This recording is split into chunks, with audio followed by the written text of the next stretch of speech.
Hello there, StarCraft fans. My name is Zerg, and I've got a really awesome, exciting match for you today.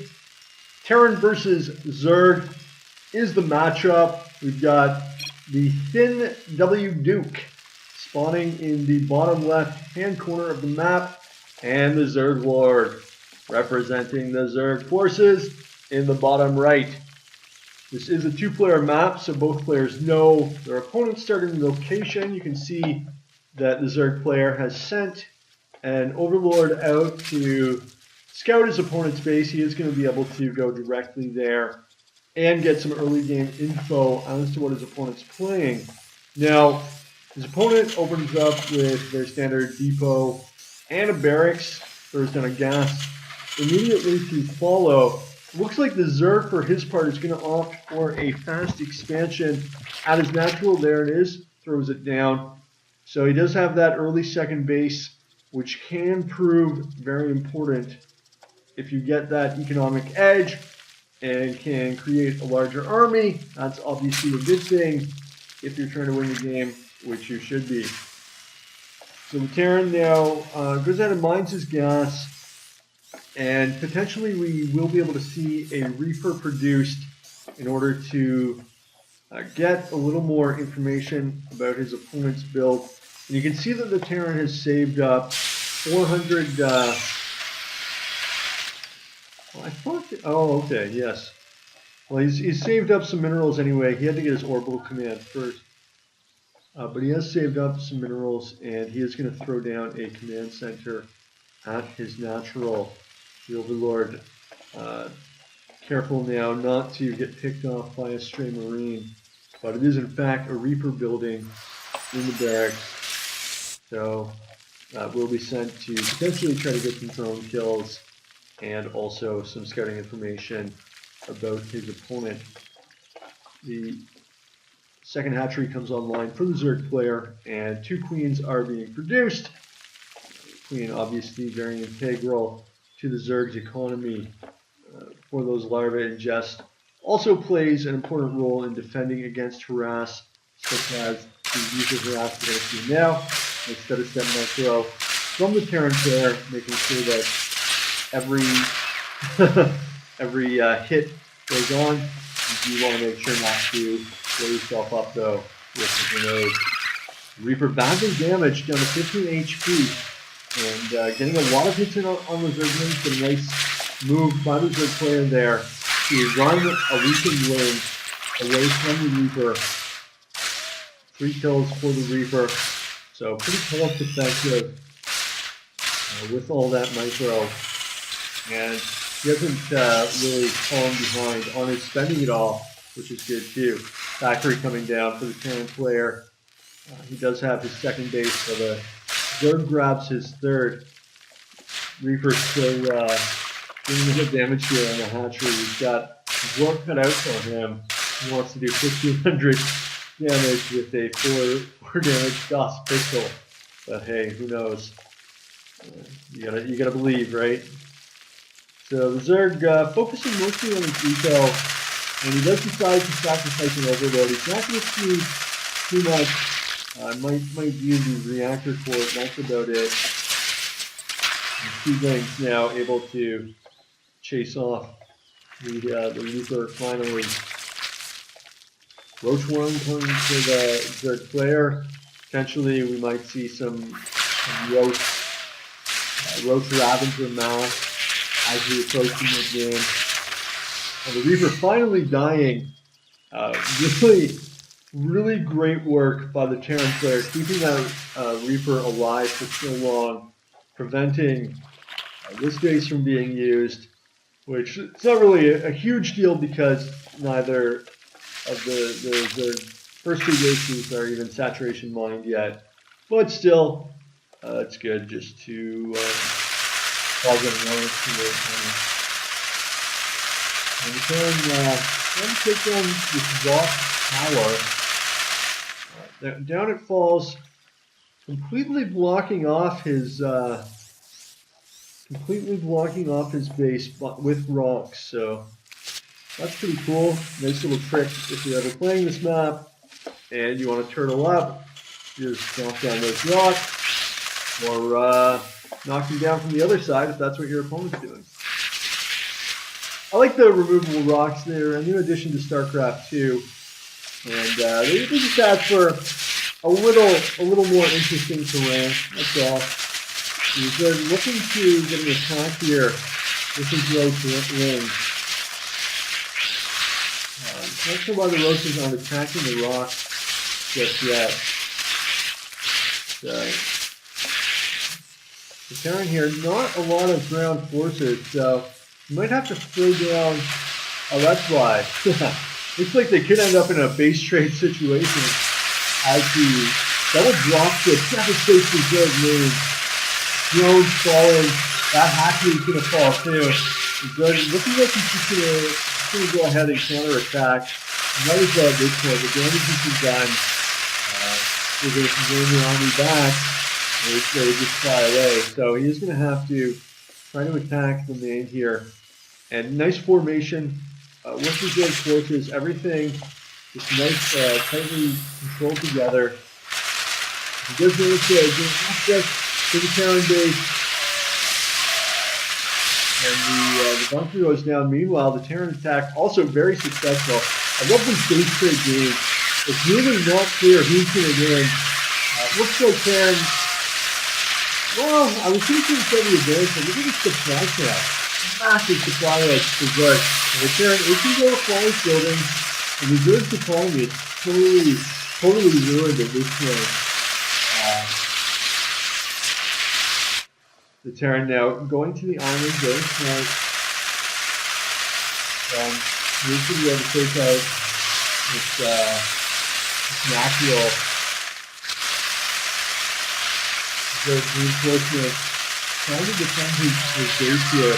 And with the drones, potentially able to fend that off.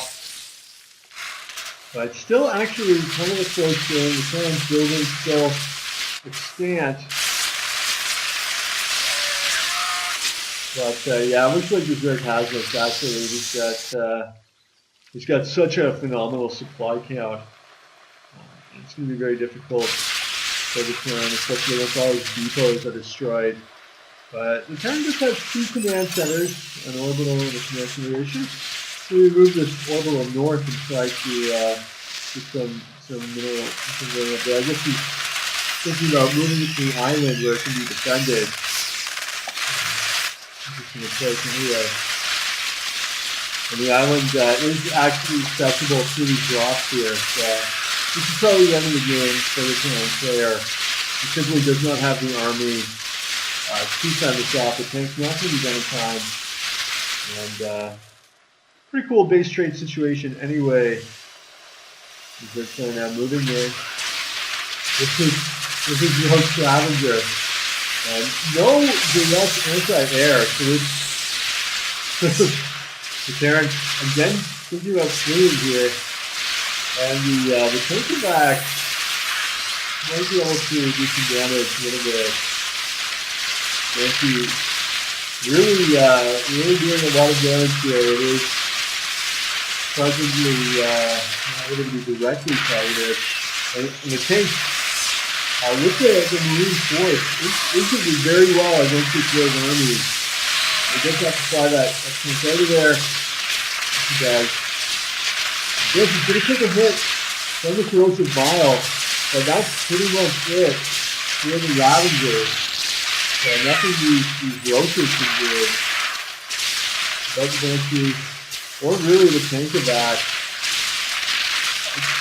If the Terran can pull this off, I'd be absolutely amazed. I mean, he's got a two-string of following nascent tech. There's just, I don't see any way. Let's check back at the Zerg base. Two bases, saturation mine, pretty much for minerals. He does have double gas income. So significant economy for the Zerg. And look at this income once the mules come into play. Just 800, I guess. So half the income, no gas, very little army to speak of. Just one plucky Banshee with 10 kills, and no tech here really for the the Zerg player yet. He is going to get the layer soon. So I guess there is that. Put him on defenses.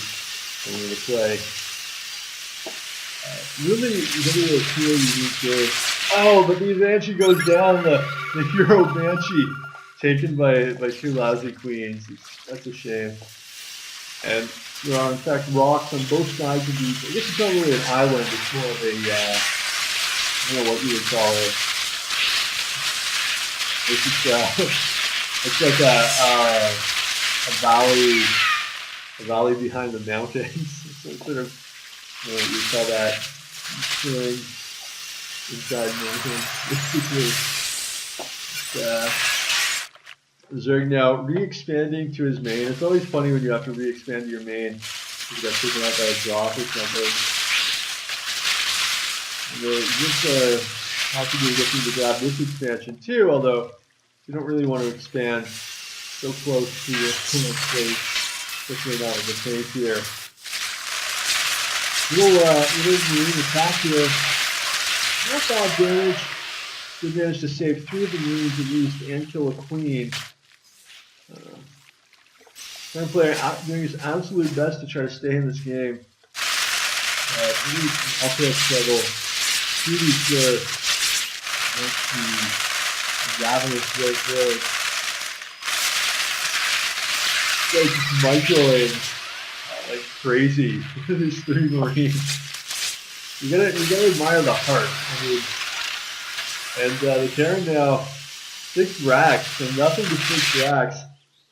There's some of these orbitals off. Take some more minerals too. Then comes a drop here. And then potentially going to get there in time, or potentially not. What are options to the roof? Preventing the drop, underneath the drop kick, very nice tactic. From the Muta, that is not good news. That is not what you want to see at this stage of the game. Struggling as you are. You're not able to deliver the killing blow just yet. That's the last thing that the Sin W Duke needs in this point, is he's trapped in the cage for sending Muta harass without even an eBay, right? He doesn't even have an eBay up right now. And this is a lot of Muta too. This is 13 Muta, right? So you could probably just A-move and win this fight. Especially, maybe it's trying to get the you could definitely just pick off these marines. The Terran kills the rocks. Probably we're going to see a mass all-in strike by the Zerg player here with the Muta Roach, Queen, Ring. Perhaps the Terran's going to force the issue. Thinking back, dropping on the half. Having to elbow more. Muta trying to pick off a couple of tanks with the captured by the Marine. The other Zerg continuing to mass. In comes the Speedburn, Rogue Scavenger, Queen Army. And two tanks down. One more team to fall.